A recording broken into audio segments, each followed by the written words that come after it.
and gentlemen, welcome to The Late Show. I'm your host, Stephen Colbert. It is so good to be back, isn't it? We've only been off for a couple of days. Yeah. And holy moly. News? I can't leave you alone for 5 minutes. I leave town to go to the Emmys, and the last words out of my mouth are, "Don't break anything." I come back, look at this place. When I left, it looked like smooth sailing for the Senate confirmation of Supreme Court nominee and judge full of dread, Brett Kavanaugh. Last week, we found out that a woman had written an anonymous letter to Senator Dianne Feinstein accusing Kavanaugh of sexually assaulting her at a party when they were in high school. It's a horrifying story and a serious accusation. But Republicans were ready to dismiss it until the woman came forward over the weekend. Her name is Dr. Christine Blasey Ford, and she's willing to testify under one condition, that the FBI investigates the charges before there's a Senate hearing. Seems reasonable, but that was rejected by chairman of the Judiciary Committee and man who's got a real zinger for the lady nurse today, Chuck Grassley, who says there's no need for the FBI to investigate the Kavanaugh allegation. Oh, so the hearing comes before the investigation, just like on the classic TV show, Order and Law. Yes, Order and Law.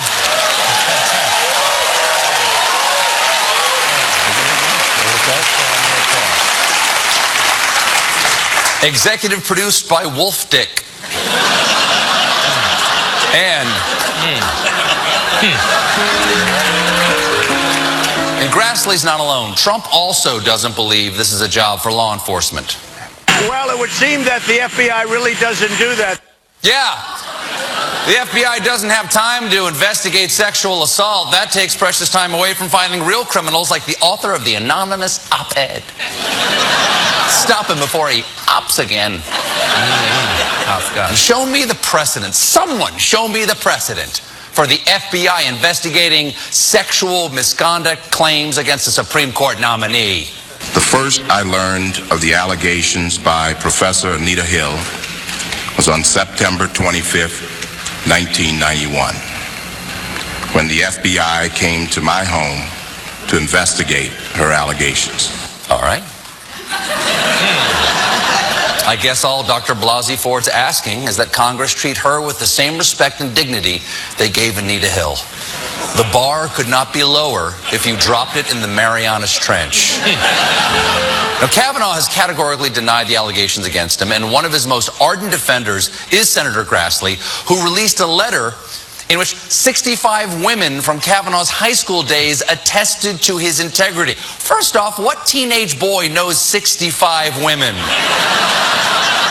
I'm 54, and I know like 5. There's my wife. Anna Kendrick was on the show last week. Does the lady on the raisin box count? Because I think about her a lot. After the accusations came out, when Politico tried to follow up with these 65 women, 5 of them declined to comment, and dozens of others either did not respond or could not be reached. 5 declined, dozens couldn't be reached, 12 were getting on elevators, 7 of them were driving into tunnels, and another 5 suddenly, no habla inglés. Even if Kavanaugh is guilty, Grassley says it's not that big a deal. You understand, we're talking about 35 years ago. I'd hate to have somebody ask me what I did 35 years ago. Yeah, who knows what kind of youthful hijinks Grassley was up to when he was a 49-year-old senator. Another staunch Kavanaugh defender is Utah Senator and murderous puppet Orrin Hatch. Hatch doesn't believe it happened, not that he's calling anyone a liar. Do you think that this in any way is going to derail his nomination? No, he's a straight shooting, honest guy. I think when people listen to him, they'll know that he's all right. And do you think that any of these claims are legitimate? No, I don't. I think this woman, or whoever she is mixed up. Yeah, she's mixed up.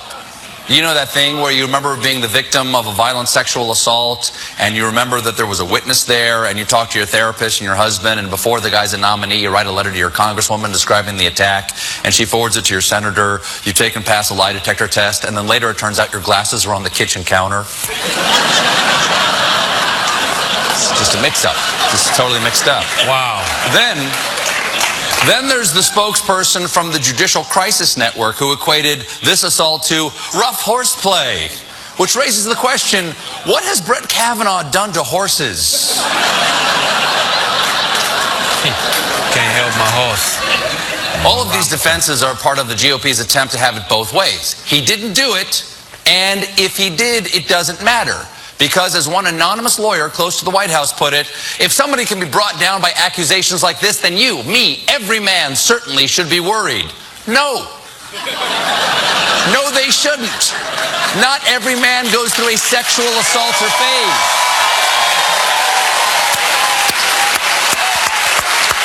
Doesn't happen. It don't happen to everybody.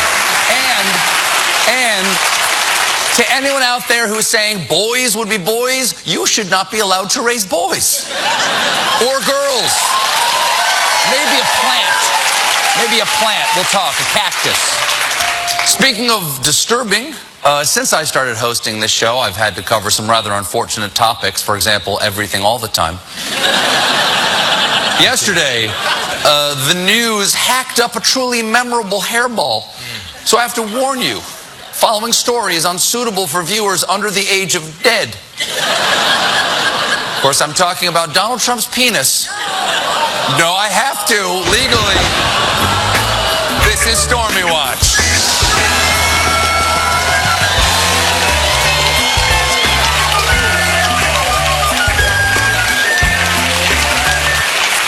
One of the few porn soundtracks that has cello in it. Oh yeah, Pablo Gasol. Yeah, it's Yo-Yo playing on that. Yesterday is The Guardian.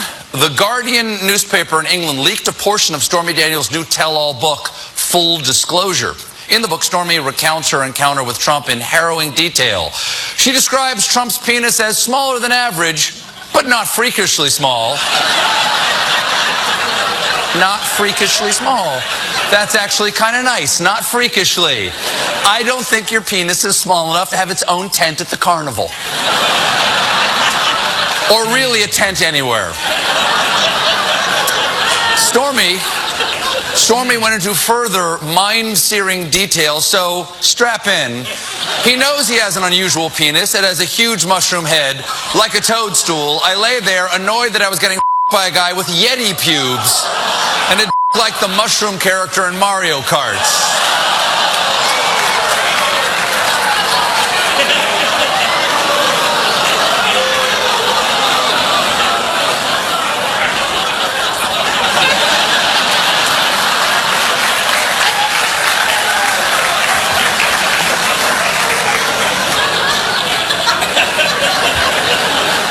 This is what I was talking about, news.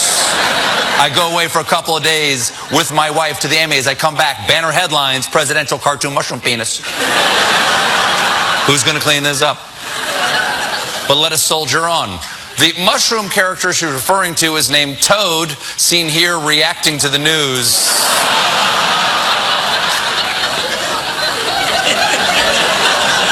Stormy summed up the whole thing by saying, it may have been the least impressive sex I've ever had, but clearly he didn't share that opinion. He's truly a caring lover. So, it was good for you. I don't know about not impressive, because it has made an impression on me. There's a damn good chance I'll be on my deathbed surrounded by my loved ones, and my final thought will be, Yeti pubes. We got a great show for you tonight. Jane Fonda is here, and so is Willie Nelson. But when we return, can a puppet be gay? Stick around.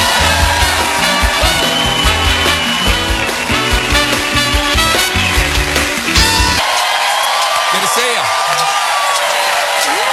John, did you, we were out. I said this weekend, we were out at the Emmys. John, did you have a good time? Oh, man, it was great to be out there with everybody. With everybody. What people don't know is that the entire staff and crew came out for the Emmys. We had an amazing time together. Oh, yeah, man.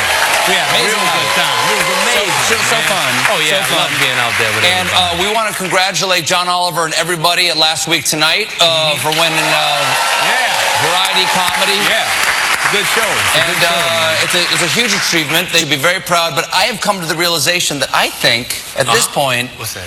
Winning is for losers. Wow.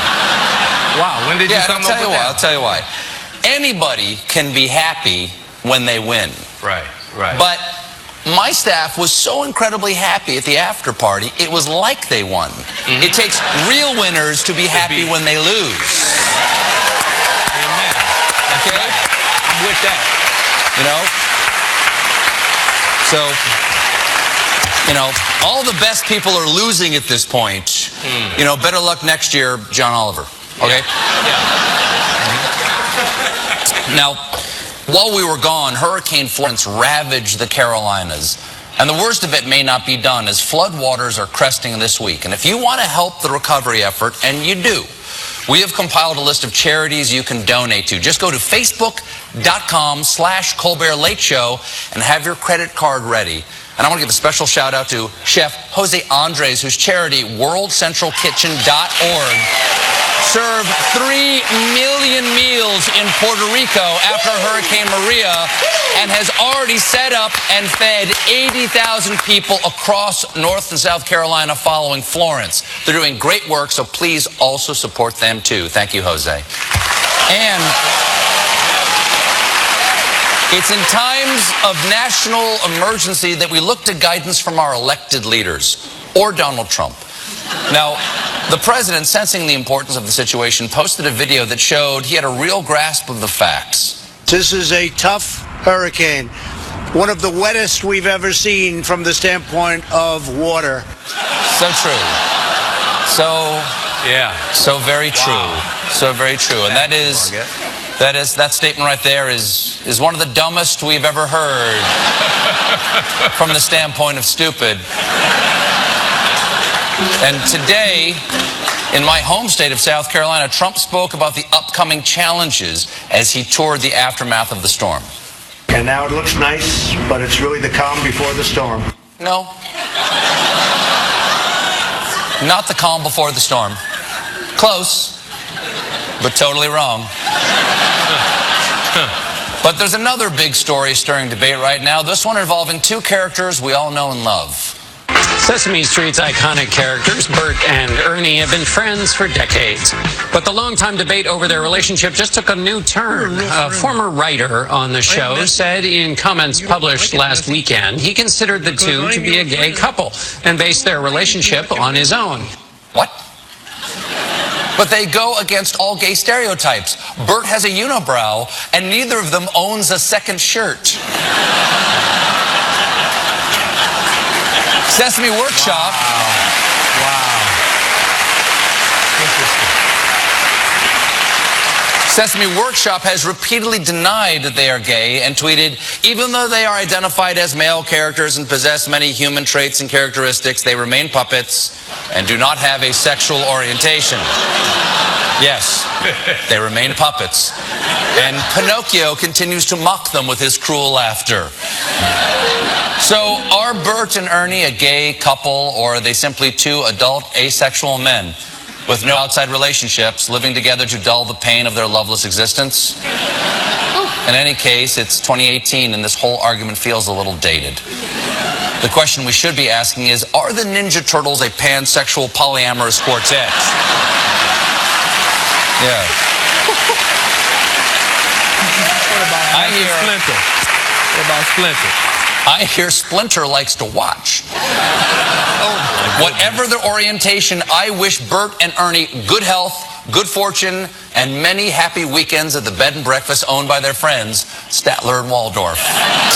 We'll be right back.